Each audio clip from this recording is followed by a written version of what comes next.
Good afternoon and welcome to the NEXUS Infrastructure PLC Interim Results Investor Presentation. Throughout the recorded presentation, investors will be in listen-only mode. Questions are encouraged and can be submitted at any time by the Q&A tab situated in the right-hand corner of your screen. Just simply type in your questions and press send. The company may not be in a position to answer every question it receives during the meeting itself. However, the company can review all the questions submitted today and publish written responses where it's appropriate to do so. Before we begin, I'd like to submit the following poll. I'd now like to hand you over to CEO Charles Sweeney. Good afternoon to you, sir. Good afternoon, thank you. Good afternoon, thank you to everybody for your interest in NEXUS Infrastructure for attending this Investor Meet Company event. We're intending to run through our presentation, which has got the interim results for the first half of our financial year, FY24. Speaking today will be myself as CEO and Dawn Hillman, CFO. Dawn will mention later that our camera is off for IT technical reasons, but she'll talk about that when she is speaking. Just to look at the agenda, quick view of what we're going to cover, just do a company overview, highlights of the first half of the financial year, then got a few words on the contract wins that we've had. Dawn will present the key financials. We'll then have a quick update on strategy and we'll wrap up the presentation with a conclusion and then we'll have some Q&A. To begin with, for those that are not familiar with NEXUS, we've got a track record in the delivery of essential infrastructure solutions. Last year we sold two subsidiaries that we had nurtured and grown, and as a result of the sale we returned just over £60 million to shareholders. Currently, our trading entity is Tamdown. Tamdown provides civil engineering as the basic infrastructure for large, complex housing schemes. It's got a strong brand, has been in operation for more than 45 years. And it's got a reputation for the developments which are often very complex and they go through multi-phase development over 7 to 10 years in many instances. So that's the overview of the company. Turning to the highlights for the half year, first half. Well, as again, those people who are familiar with us, we had to resize, we had to take action. We resized Tamdown last year because of basically the downturn in the house building sector that we experienced through much of last financial year, but certainly in the second half of the last financial year. So as a result of that, we have a smaller Tamdown business at the moment. And what we can say is that in the first half, it's broadly performed in line with expectations, which is positive.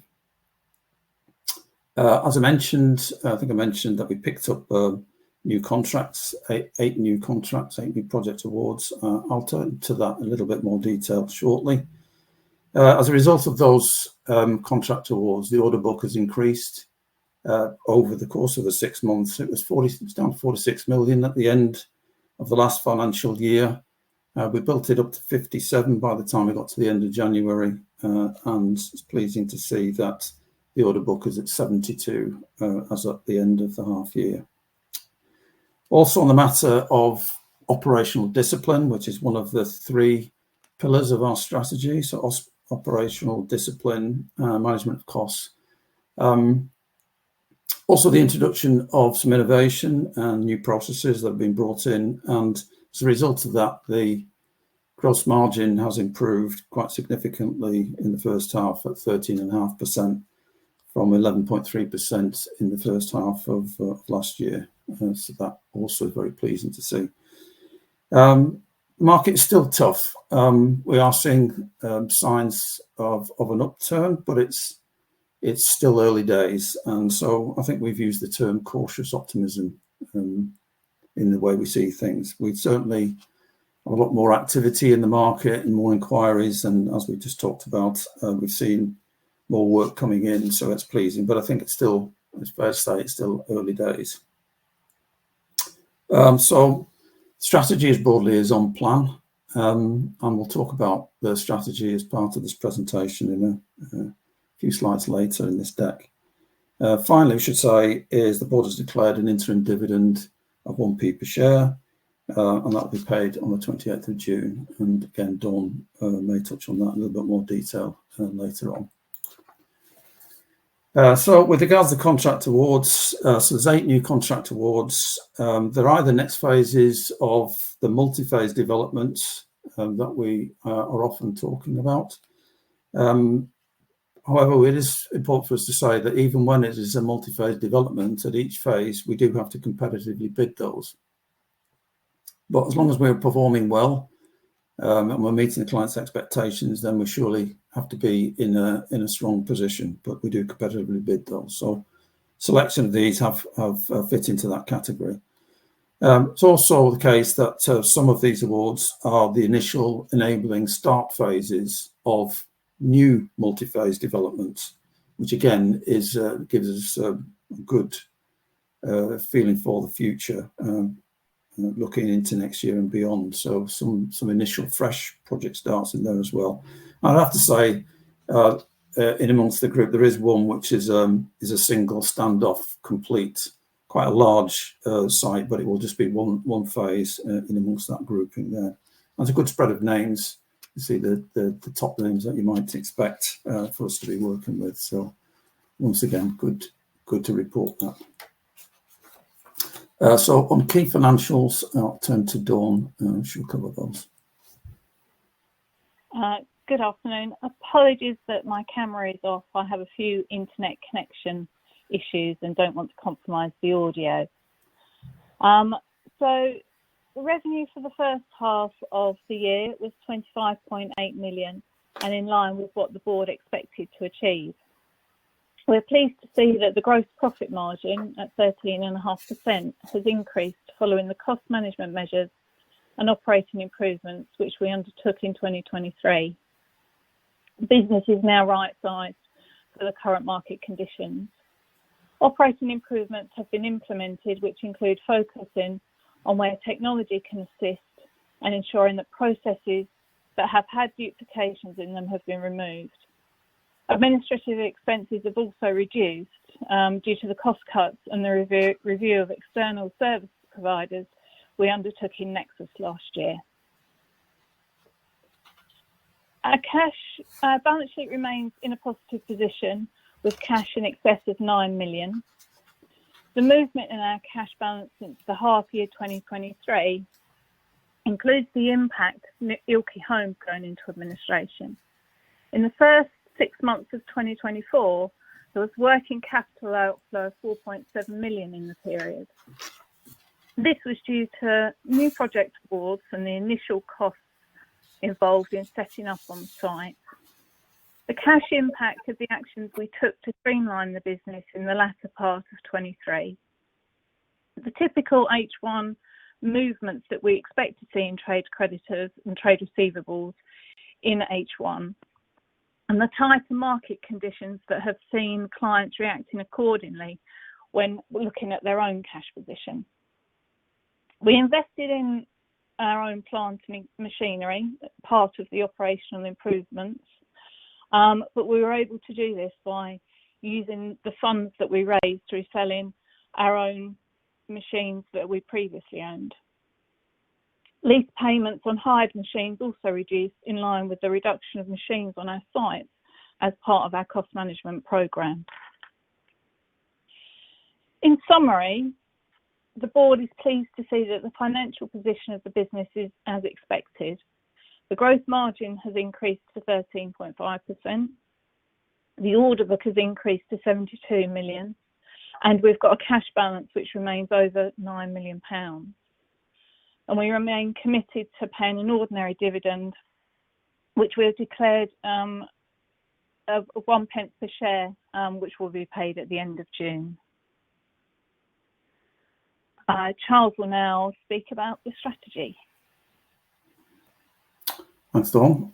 So, as I mentioned earlier, 3 pillars to the strategy. So, first one, customer focus and growing with our customers as they grow. So, as we continue to provide high quality services and a focus on health and safety, this means that we're valued by our customers, and we can, as a result, build longer term relationships, and particularly against those multi-phase developments that I mentioned earlier. So that is a number one part of the strategy, or the first part of our strategy, is to stay very close to our customers, provide them a good service, and as a result, that customer loyalty sees us well placed in being on the developments of these multi-phase investments, which many of which last over several years. Second thing is with regards our corporate experience and the track record that we've had in developing subsidiaries and their activities in other sectors. So, as mentioned before, we sold 2 subsidiaries last year. So we've got every opportunity to use that corporate knowledge and experience to consider other sectors. So we're well down the track of at least doing research, and we made some thoughts and inquiries of how we might go about that. So I'll hold fire in actually the detail of where we've got to on that, other than to say that any sector that we might consider in diversifying to would be a sector which is part of UK national infrastructure. So it'll be critical needs that the country's got and is facing as a result of, let's say, environmental damage. We've all heard about, well, quite recently, we've heard about water, problems on water with down in the southwest. Flood prevention, it can be that, it can be energy, it can be transport, but we're certainly sticking with the plan of it being something relating to critical national infrastructure. I think they have, in these various sectors, for what I've noted, they have programs which, like in water, the AMP programs, they're 5 and 10 year frameworks. So it has an attraction from a point of view of the expenditure is quite well laid out. The intended expenditure is quite well laid out, and there's a great deal of transparency of that. So that's what we're looking at and we're considering. It would always be in areas of activity that we have knowledge in and have capabilities in, as in basic civil engineering activities. So we're well down the track in looking at that. But finally, the point is to mention that we must continue at all points to concentrate on financial delivery. So the operating discipline and the management of costs.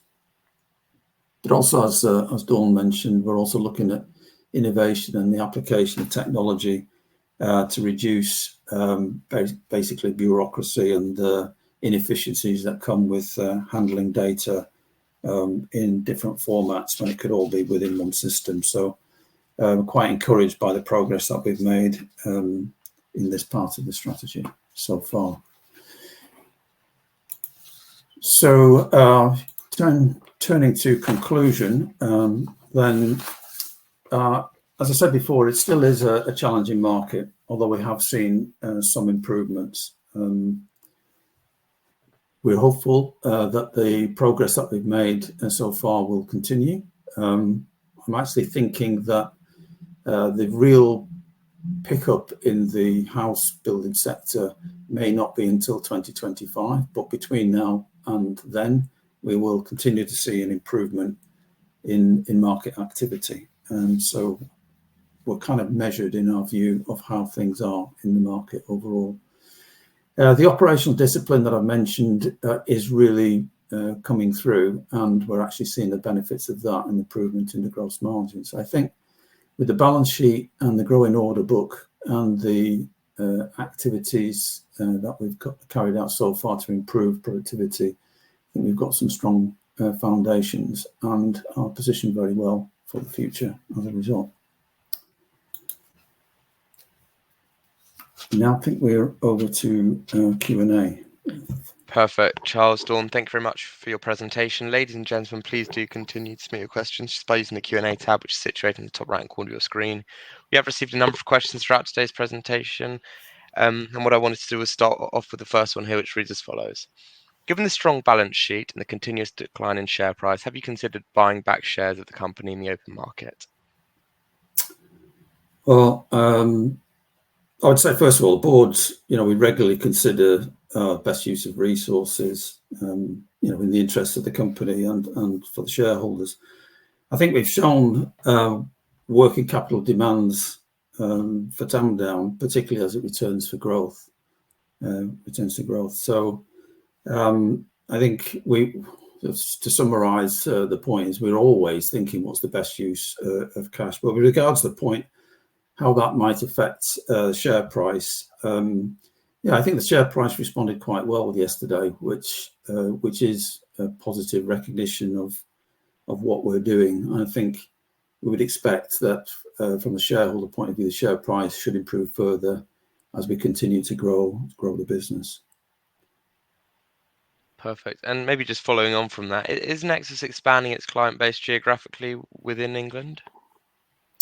That's not the current intention. I mean, our footprint is the southeast. It stretches quite a long way it comes from the south coast all the way up Cambridgeshire, Peterborough at the moment. We're not intending in the near future to expand beyond the southeast.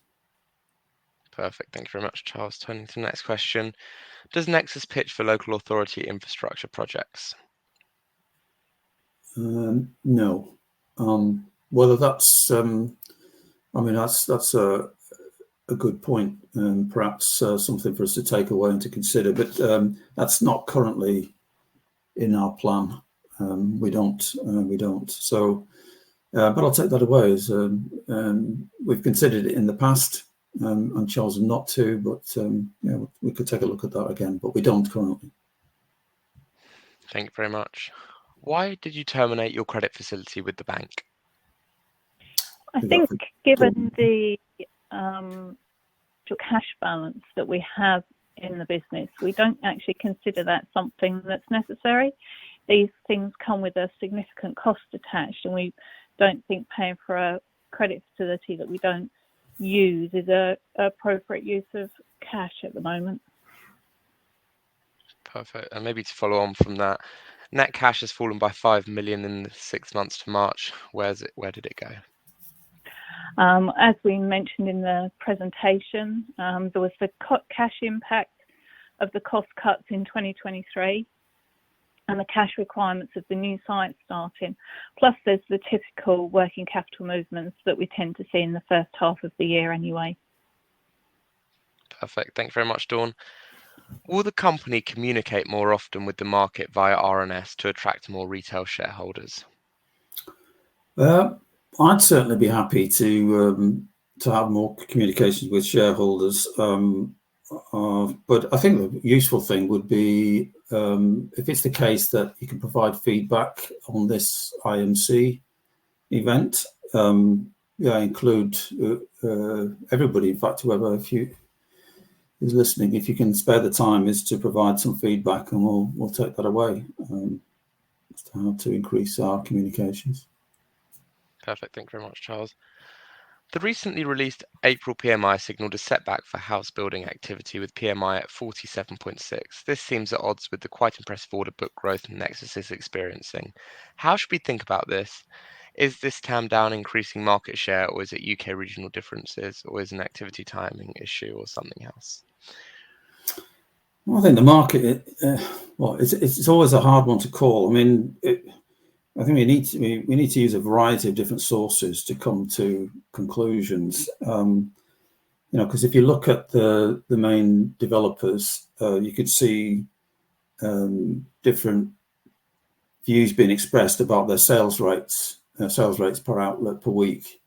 I mean, Vistry was quite bullish. Was it yesterday or day before yesterday about their expected completions this year? They think they're going to be 10% up.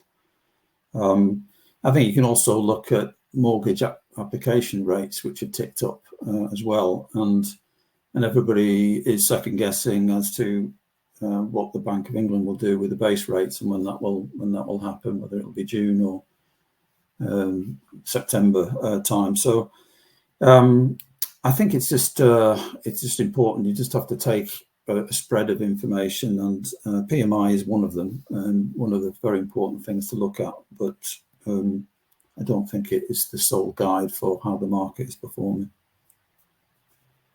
Perfect. Thank you very much, Charles. Next question here. Can you explain why there's been such a growth in the order book? If we've not covered that already, but I think the fact that we were so close to our customers, particularly on these multi-phase developments. So if just saying, if we're on a multi-phase development, we know that there's intended to be eight phases, and we're on phase number 3. We're very close to the activity. We can feel from the customer their desire or otherwise to push on with phase 3, and whether phase 4 is likely to be coming up. So I think we'd said previously that we were quite confident that we would be able to predict them from our micro world, if you like. We could predict in our case what the impacts were going to be on the business and how things might turn around, and that's why we were so confident in the actions that we took at the tail end of last year. But we've stayed close to them, performed well, and as a result, the order book has picked up quite quickly. Now, the second thing, perhaps we didn't say in the presentation so much, but we have previously commented on, is that when the market starts to pick up, then it is the case that Tamdown is on the leading edge of that. It's the first entity that's on site. It's providing the initial site enabling activities, and is also the basic infrastructure, which will allow, once we've got the roads in place and the main foundation, and the other trades can appear. So perhaps for some of the other trades, they may not yet be experiencing the upturn in an improvement in their order book, but perhaps they will do in due course. But certainly, I think a combination of the two, being first on site and being close to our customers on the multi-phase developments, have resulted in us having a promising first half and growing the order book. Perfect. Thank you very much, Charles. Turning to the next question here. Why has the gross profit margin increased? I think Dawn's probably covered that, but it is a case that we've to add to what the comment on process improvements and bringing in some technology to help us with that. It's also been a point that, normally the margin is affected by the initial tender margin, what we've been able to secure work at, so the price that we're charging to our customers. That for sure was under a lot of pressure last year. We held our nerve. It did mean that we were not prepared to chase down to the bottom if there was work of that nature. We just stepped away from it.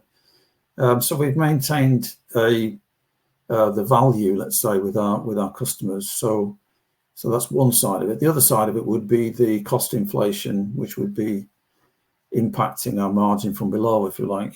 And that cost inflation, which was quite high at the earlier part of last financial year, started to tail off, has moderated now, so it's much more in control. So I think the combination of those three has meant that we've been able to grow the gross margin. Perfect, Charles. Maybe time for just one more question. Can you say a little bit more about the potential for diversification? Again, yeah. This question probably partly answered, but yeah, I think when I talk about, I think like the water sector, that's a particular interest. It just seems to be the whole time it's in the news, in the press, whether it be the matter of the supply of water, which is what we talked about down in the southwest at the moment, or the river pollution, which is constantly being discussed and talked about. And the expenditure that's required, sadly, is quite significant. Sadly, from a consumer point of view, is quite significant, and it's going to be over many decades. So we're just looking at it, and we're interested, and I think we can definitely see that the skill sets that we have, we could apply very successfully in those sectors. And as I've said, there's a lot of attraction by the fact that it's UK national infrastructure driven, rather than it being necessarily something more driven by interest, like let's say, of private house building, which is perhaps is more prone to phases. So interest from that point of view, the transparency is there in that the frameworks are all laid out. It's quite clear what the expenditure is going to be. And the contracting terms are quite attractive too. So anyway, we've got experience. We could make use of it, but we'll see. We're doing the necessary investigation and research at the moment to consider our options. Perfect. Charles, Dawn, thank you very much for answering those questions. Of course, the company can review all the questions submitted today, and we can publish written responses to those on the Investor Meet Company platform. But just before redirecting investors to provide you with their feedback, which I know is particularly important to the company, Charles, could I just ask you for a few closing comments? Yes, I just like reiterate what we said before, is just thanking everybody for their attendance and your interest in NEXUS infrastructure. I hope we've given a fair presentation of our first half results and answered questions as they've come up. But yeah, we look forward to getting feedback because if there's an interest in more dialogue with us, we'd be very happy to do that. Perfect. Charles, Dawn, thank you once again for updating investors today. Could I please ask investors not to close this session, as you'll now be automatically redirected to provide your feedback in order that the management team can better understand your views and expectations. This will only take a few moments to complete, but I'm sure will be greatly valued by the company. On behalf of the management team of NEXUS Infrastructure PLC, we'd like to thank you for attending today's presentation, and good afternoon to you all.